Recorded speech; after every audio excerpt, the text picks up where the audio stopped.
پیارے بچوں، ایک دفعہ کا ذکر ہے کہ ایک خوبصورت جنگل میں ایک شیر رہا کرتا تھا۔ شیر بڑھاپے کی وجہ سے کافی کمزور ہو گیا تھا اور چلنے پھرنے سے معذور ہو چکا تھا۔ اب وہ خود شکار نہ کر پاتا اور غار میں بھوکا پڑا رہتا۔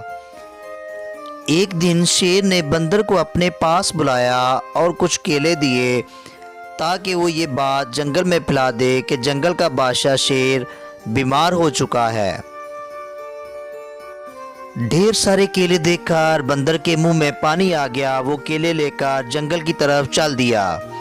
راستے میں سے ایک جگہ سارے جانور مل گئے اور اس نے سبھی جانوروں میں یہ بات پھیلا دی کہ جنگل کا بادشاہ بہت بیمار ہو چکا ہے، ہم سب کو شیر کی عیادت کے لیے جانا چاہیے۔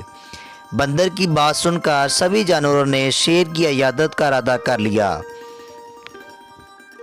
صبح ہوتے ہی جب ایک بیل شیر کی عیادت کے لیے جاتا ہے تو موٹا تازہ بیل دیکھ کر شیر کے منہ میں پانی آ جاتا ہے۔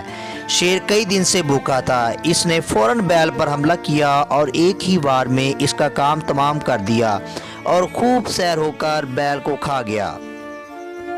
اگلے دن زیبرا غار میں شیر کی عیادت کے لیے گیا۔ شیر نے زیبرے کو آتے دیکھا تو فوراً اس پر حملہ کیا اور اس کا گوشت بھی کھا گیا۔ اسی طرح ایک ایک کر کے سارے جانور شیر کی غار میں اس کی عیادت کے لیے آ جاتے اور شیر تسلی سے ان کا شکار کرتا اور مزے مزے سے سب کا گوشت کھاتا۔ کافی دن گزر گئے لیکن کوئی بھی جانور شیر کی عیادت کے لیے نہ آیا۔ اب شیر کئی دن سے بھوکا تھا، بھوک کی وجہ سے وہ نڈال ہو چکا تھا۔ ایک دن ایک لومڑی شیر کا حال احوال پوچھنے کے لیے آئی، غار کے باہر کھڑی ہو گئی۔ شیر نے لومڑی کو باہر کھڑا دیکھا تو بہت خوش ہوا۔ اس نے لومڑی کو آواز دی، بھی لومڑی آپ باہر کیوں کھڑی ہیں؟ اندر آ جائیں، کچھ دیر مل جل کر بیٹھ کر باتیں کر لیتے ہیں۔ لومڑی بہت چالاک تھی، اس نے بڑی چالاکی سے جواب دیا، نہیں نہیں بادشاہ سلامت، میں اندر نہیں آ سکتی کیونکہ میں یہاں باہر سے آنے والے پنجوں کے نشان دیکھ رہی ہوں لیکن واپسی کا کوئی نشان مجھے نظر نہیں آ رہا۔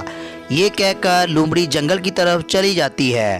تو دیکھا بچوں، لومڑی کی اس بات سے یہ ثابت ہوتا ہے کہ ہمیں اپنا ہر قدم سوچ سمجھ کر اٹھانا چاہیے، کیونکہ عقل مند لوگ قدم اٹھانے سے پہلے سوچتے ہیں اور بیوقوف قدم اٹھانے کے بعد۔